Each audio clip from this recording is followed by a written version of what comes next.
সেটাই তো বললাম যে আজকে আর বাড়ি যেতে পারবে না, ওজন মানে সাইজে দৈর্ঘ্যে প্রস্থে সমান হইবে টানা, উনি দরজা দিয়ে বেরোতে পারবেন না।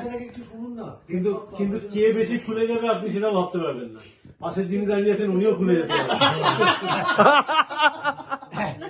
না, তিনি তো ডোজ কম খাইছেন, উনি তো ডোজ বেশি খাইছেন।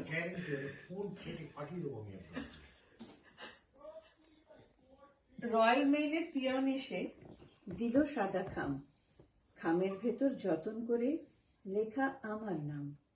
নামের নিচে একটি কথা, অনেক ভালোবাসি। ইতির ঘরে আঁকা শুধু মিষ্টি মুখের হাসি। হাসি দেখে ভাবছি, কার লেখা এই পত্র? একটি কথার আড়ালে যে লক্ষ প্রেমের ছত্র। কেউ লেখেনি আর কখনো এমন করে প্রেম কথন। পত্রখানি ছুঁয়ে গেল তৃষ্ণা ভরা ব্যাকুল মন। কেউ বলেনি এমন করে অনেক ভালোবাসি। কেউ আঁকেনি পত্র জুড়ে মিষ্টি মুখের হাসি। পত্রখানি পড়তে গিয়ে উদাস হলো চিত্ত। এমন চিঠি আসতো যদি এই ঠিকানায় নিত্য।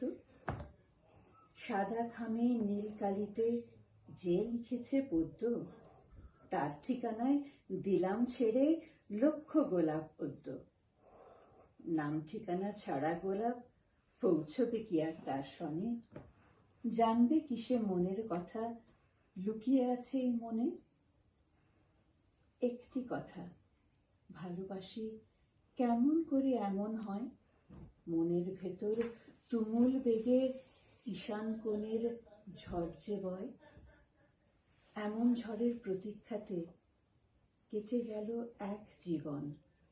রয়্যাল মেইলের সাদা খামটি ভরিয়ে দিল আমার সেই উদাস মন।